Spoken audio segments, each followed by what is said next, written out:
ከተመሰረተችበት 1948 ጀምሮ እስከ ዛሬ ድረስ የህልውና ስጋት እንዳለባት የምትገልጸው እስራኤል ከበውኛል የምትላቸው ጠላቶቿ ደግሞ አንዳንዴ መንግስታት፣ አንዳንዴም መንግስታዊ ያልሆኑ ቡድኖች ናቸው።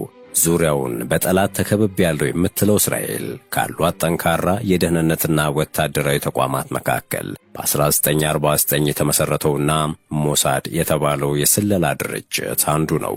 ይህ የስለላ ተቋም ከኢትዮጵያ እስከ ኢራን በድፍን ዓለም የእስራኤልን ደህንነት የሚያረጋግጡ ያላቸውን በርካታ የስለላና የደህንነት ሥራዎችን ሰርቷል።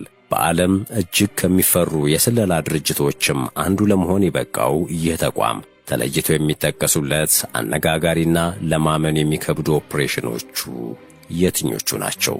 The Mossad has executed some of the most audacious spy missions on Earth, going deep undercover into hostile territory, catching terror masterminds who seem untouchable.